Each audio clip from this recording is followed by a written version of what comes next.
Kelly. Thanks for joining Hey, us this evening. So, guys, we're back with TTC Chats on Tuesday evening at 8. And today we're going to be talking with Kelly. yay. Thank you for having me. Of course. Thanks for coming on. So, first, what we're going to start with is can you tell us a little bit about your fertility journey? Absolutely. Unfortunately, mine has been quite long, so I could probably talk for the next 3 hours about kind of what's happened, but essentially started trying in 2015, right after we got married. Tried for just over a year naturally, nothing was happening. But then the hardest part for us was that we live rural, super rural. So for us to get to a fertility clinic was a 4.5 hour drive. So when we first started going to the doctor, we went to the OBGYN in the city. So about a 2 hour drive for us. So we did all the tests, everything came back fine. I remember the doctor that day saying to us, yeah, you know what, one day, like, you guys are great advocates for IVF. And I remember being like, no chance would I ever do that. There's needles. So anyways, keep moving on from that situation. So we tried a couple IUIs that didn't work. Then we kind of were in the spot of, okay, what do we do next? What's our next steps? And then we did decide to try IVF, which what my biggest fear in life is needles. So I'm very proud of myself that I got through that very strongly. I'm going to say I couldn't do them on my own, but I got them done. So we did our first IVF. It didn't go as planned. We got 7 to 11 embryos. I don't remember, but sorry, no, that's a lie. No, we got 9 eggs, 7 were mature, only half fertilized because we used IVF on half and ICSI on the other half. So essentially ICSI, for those who don't know, is like forced fertilization, and IVF is natural fertilization. So none of my eggs fertilized naturally. So we were only really left with 4 embryos kind of growing, and 3 of the 4 arrested right away, which essentially meant they stopped growing. And then we had 1 to transfer. So we transferred the 1 while I was there. We got home, tested the 2 weeks later, and it was positive. The first ever positive pregnancy test I've ever seen. So it was obviously very emotional. So got my beta test done, came back very, very low. The clinic said, like, let's just kind of watch how this goes. So it kept going up like they wanted to see. And then all of a sudden one night I knew something wasn't right. So I got enjoy for a week. So that was kind of cool to have a week of, this is what it feels like to be pregnant. That was the first time I'd ever felt that feeling. So first cycle ended, whatever, all is good. You know what? Something wasn't right with the embryos. I knew in my heart that something wasn't right with the embryos.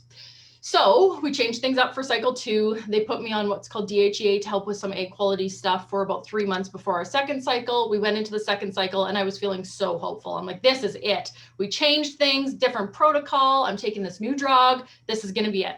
So we collected about the same amount of eggs, which I'm happy with that number. We used ICSI on everything. All of them fertilized, which was amazing. But same thing happened. They started arresting on like day 2, 3. So essentially, again, stopped growing. We had 1 to transfer. So again, we transferred it, a 3-day transfer, and it didn't take at all. So we've gone through now 2 IVF cycles. We've spent a lot of money hoping that we come out on the other end of this with a child, and we haven't. So we're at this weird point now where it's, what is our next step? Do we try another IVF cycle? We are not interested in the concept of donor eggs. That's just not, sorry, let's back up a second.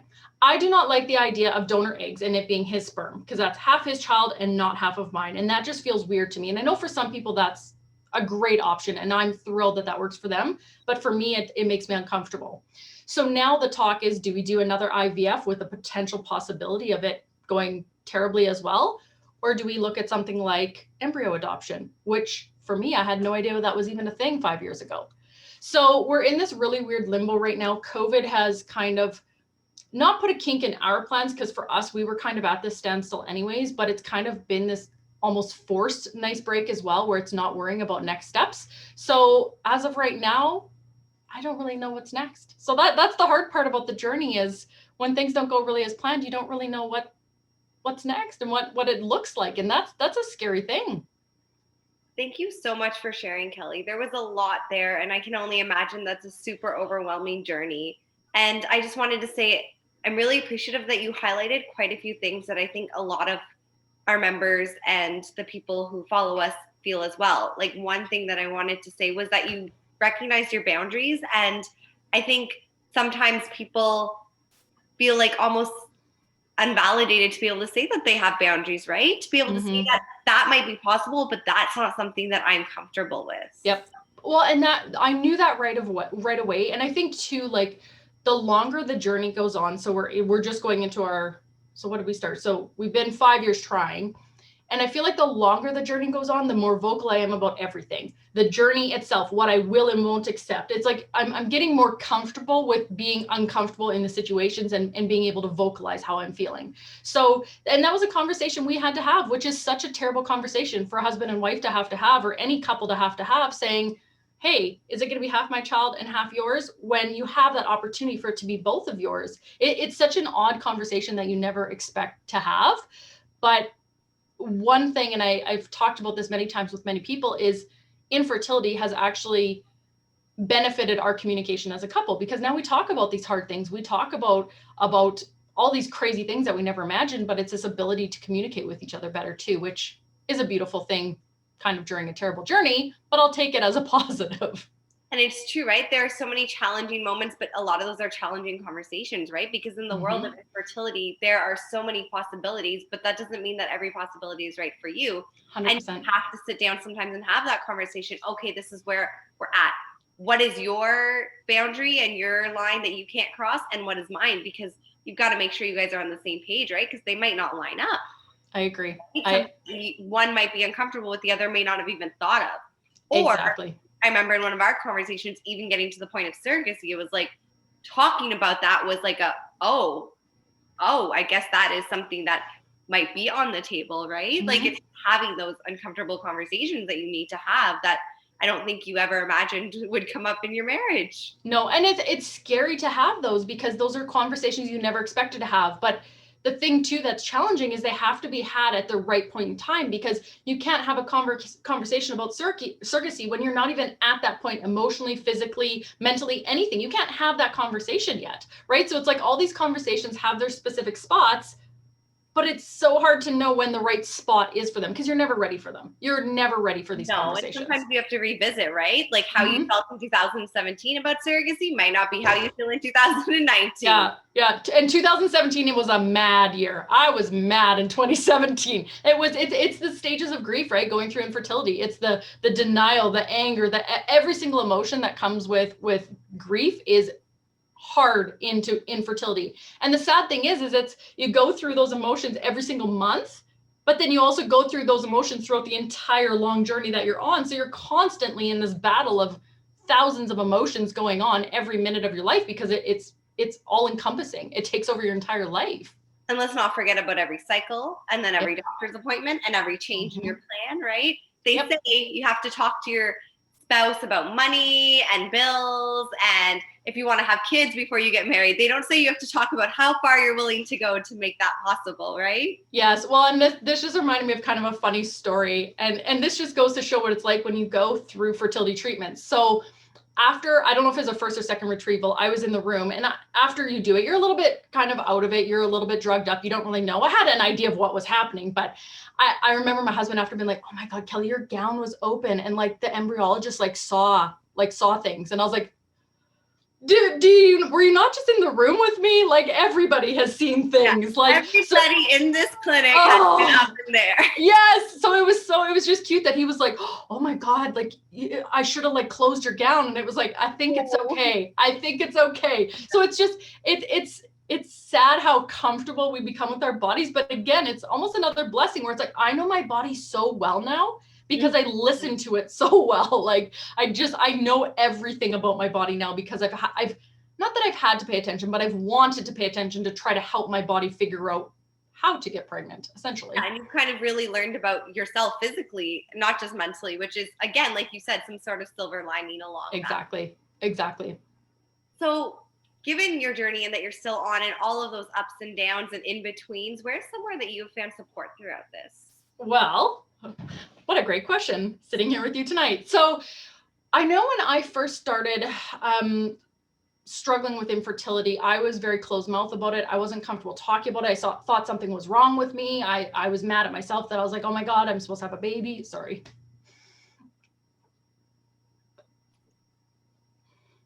I'm a woman and my job is not job, but our bodies are made to have babies. And why can't I do it? Why is my body not okay to do this? So the first 2 years were really tough. And then I remember my mom once saying to me, she's like, you need to go see a counselor. I'm like, Mom, I don't. I know my emotions. I understand what I'm feeling. I need to know that there's other people out there who are struggling as well. So I started volunteering with Fertility Matters in what year? Last year? Best decision I ever made. I don't want to see other people going through this, but God, is it nice to have people to say, hey, oh my God, I'm having a terrible day. What did you do when you were feeling this emotion or this was happening to you? Like, it's so nice to find that community of women that know what you're going through, or community of men as well. Our community of men is a little bit smaller, but it's so nice to be able to have those people who say, I know what you're feeling, and don't be ashamed of that. Someone to hear you and see you, because you're not alone, and so No. many people feel the way you do, right? And so many people struggle with it alone. And Yep. we are so grateful to have you with Fertility. Thank I you. don't know what we would do without you. Right back at ya. But yes, and thank you for sharing. And it's so hard to be vulnerable, right? Like that. It's scary, right? Oh, and I love crying. So for me, this is like normal. We talk a lot about physical health, and we're talking a lot about mental health now, I think, in society, but there's still so many forbidden topics. And then one where they both combine, it's just like unheard of, right? Like, What? you see people sit in that discomfort when you bring it up and they say, how many kids have you had? You go, sorry, I'm infertile. And they're like, yep. Oh, okay. Yep. I don't know why it's such an awkward conversation. Like, I don't, and maybe when you're on the other end of it, it's because you don't understand it, right? It'd be like someone saying like, oh, I'm completely depressed. And you're like, ooh, what do I say to that? Like, it is, I get it's tough, but I think an organization like this, it's so important because we're empowering couples or individuals to speak about their journey, and we're helping people on the other end understand what it's like, or be able to get a taste of what it feels like to go through this. So, and you can't. It's so good because it does impact so many other people, right? It impacts the couples, but it impacts their family, right? 100%. 100%. A lot of people aren't sure how to navigate it and be supportive, and like dealing with their own emotions, right? Grandparents, there's so much, it's such a bigger scope than we realize sometimes. Absolutely. And even like, I even think like coworkers at my work, they know what I'm going through and they feel bad. Like, it's not just me and my husband that are dealing with these emotions. It's everybody around us, because they're trying to help us. They're trying to support us, but they don't really know how. And I don't really know how to ask them to support us because I have no idea, right? Like, it's messy. It's super messy.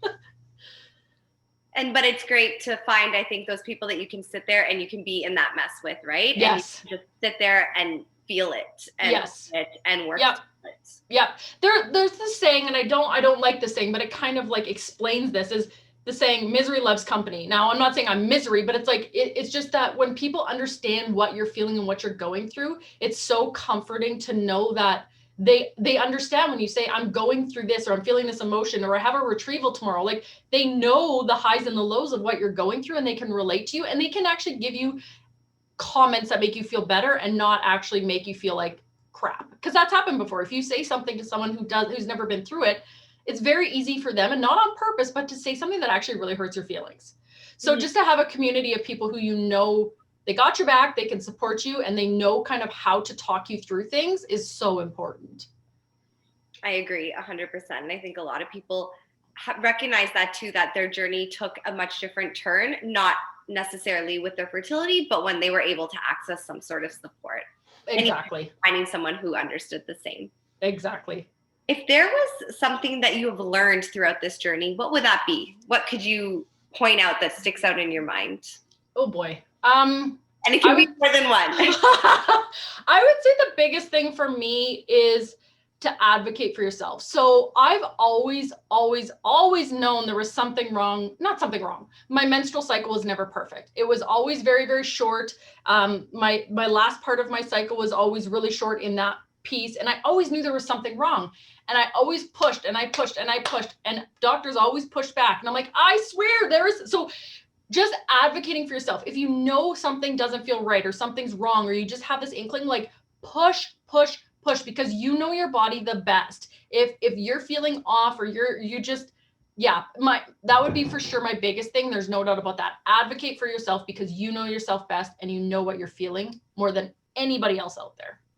That is huge. And you know what? Like, the more women are learning these days, even not with infertility, but when I was learning about trying to conceive, that I don't think we're taught enough about our bodies and our cycles. It's not that everyone ovulates on day 14 like your period tracker is going to show you, right? Yes. And it's not healthy to have a very short second half or a very short first half. But no, we're just like, oh, we get a cycle. We get it monthly, kind of monthly. Who knows? But it comes, it goes. But here's the problem with what we're saying right now. And I didn't say what the second half of the cycle is even called, because most people you have 2 parts of a cycle. I'm like, you have your bleed, you have your I won't say the names, but your first part, your second, you have all the parts of your cycle. And most women are like, day 1, I get my period. Day 1, I get my period. So you're right. There's not enough education around menstrual health per se, but just listening to our bodies, knowing all those tweaks and weird things. And you know what?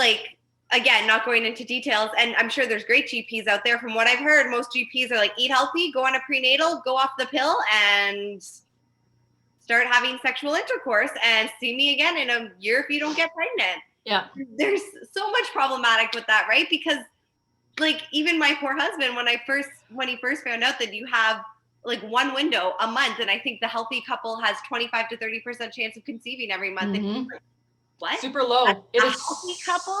Yes, it is so low. And that's terrifying in a way, right? Because it's well, for a couple, for us, we're considered unexplained, so we don't even know what's wrong. So my God, our percent is probably 0.5% a month. It's crazy how low it actually is. And I remember when we first started trying, I'm like, oh, easy peasy.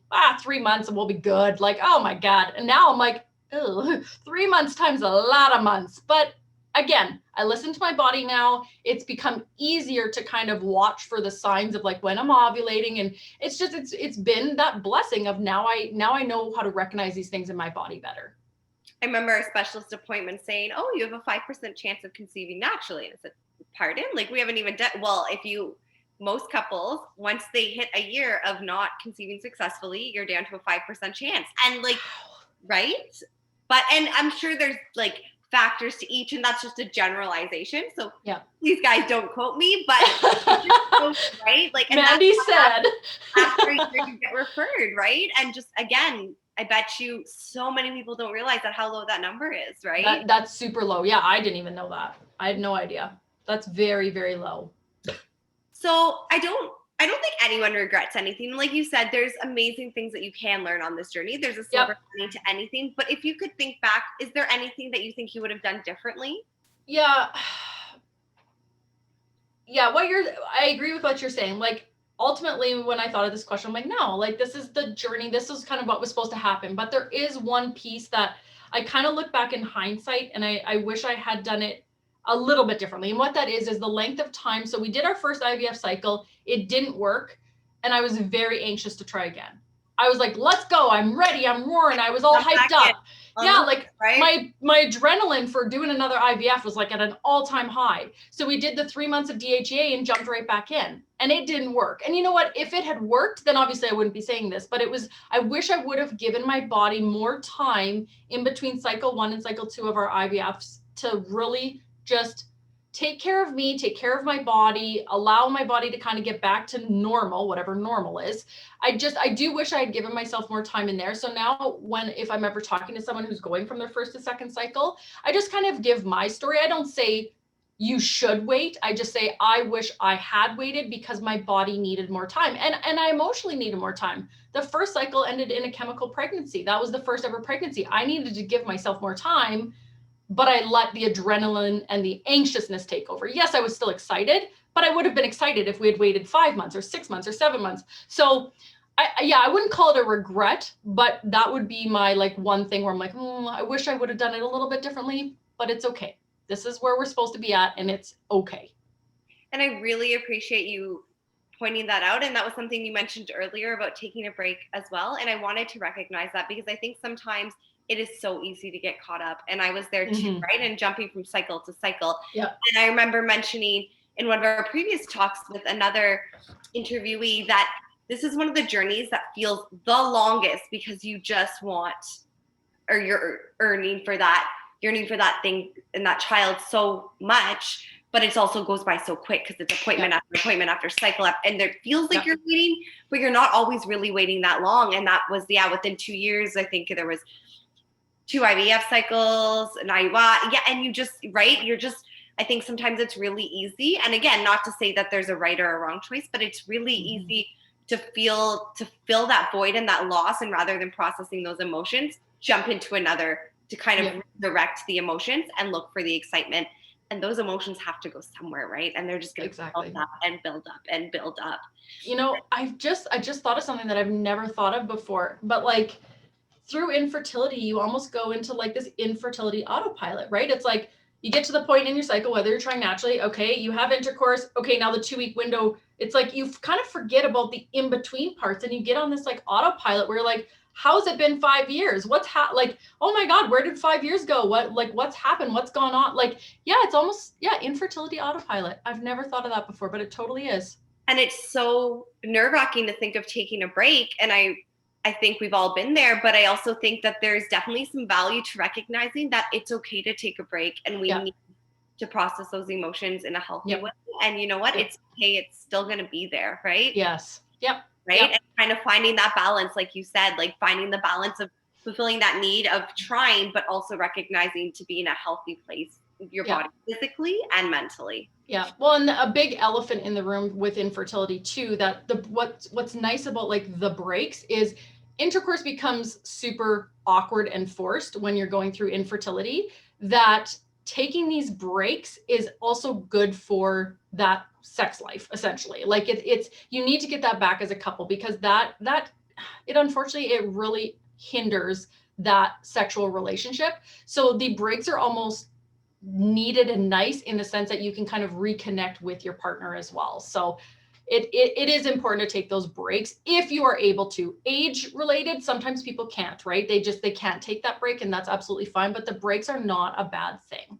No, not at all, right? Sexual health is important in a relationship, and relationships take a toll in so many ways when you're under stress and big life events, and then throw in infertility. And let's not just talk about hormones and physical aspects, right? There's so much to it that, right? It takes its toll on your couple as a couple, as well as your partner, on yourself. And it's okay. There's no fault in taking a break. It doesn't make you even extra vulnerable. You're not doing anything wrong. You're listening to yourself. And I think that's valuable. Exactly. Well, and if you're mentally, physically, spiritually, whatever, not ready for whether it be an IUI, an IVF, or just trying naturally, like that's not good. That's not good for your body. It's not good for your relationship. It's not good for a potential pregnancy. Like you need to be in a good headspace in order to proceed with whatever way you're trying. So, right? Yeah, everyone's journey looks different, and there's no right or wrong answer. And it's what is best for you as a whole, as a person in a couple in that moment. Yep. Agreed. We just have one question left. And I love asking this question because it's nice. It's almost like you're talking to yourself prior to all this started. But if you met someone who told you that they were just embarking on their infertility journey today, what would you tell them? I would definitely tell them that they need to get involved with something like FMC. And it doesn't have to be on a basis of a volunteer like you and I are, but you need to have these relationships and connections with other people who understand what you're going through, because it's very hard to have a conversation with one of your best friends who has a 2-year-old child saying what you're going through and the struggle you're having. They don't really understand it. They're going to do their best to support you and love on you, but they just really can't provide you that support that you do need in that moment. So I would say definitely reaching out and finding an organization or a group, a support group of sorts, whether it be in person, online, whatever, just to help you process the emotions, to help you understand. I remember when I found out that IVF was kind of our next step, and I remember thinking, what does that even mean? Like, I don't even know what that is. So I reached out to a girl that I knew had gone through it, and she literally sat on the phone with me one day for like an hour and walked me through the whole thing. And that was the best possible thing, because when I went into our first IVF cycle, not a piece of me was terrified about anything. I knew exactly what was going to happen. I understood the retrieval. It was brilliant. It was amazing. So it's so important to find that community, whether it be of men, women, whatever, to be able to really help you understand your emotions, the procedures, anything that comes with this. It's just, that community is amazing. Amazing, amazing. Thank you so much for sharing and chatting with us. And we really appreciate you guys tuning in. So this is every Tuesday. And like Kelly mentioned, and I want to mention too, we see you and we hear you. You guys are not alone. And this is a challenging journey. And there are people out there who are there to support you and walk with you and find your group of people, find the people that love on you, the person that can sit with you in that mess and live there and lift you back up. Love it. Thank you so much, Kelly. And Welcome. it's Thanks for great to having see me. you. Bye, guys. We'll see you next Bye. Friday. Night. See ya.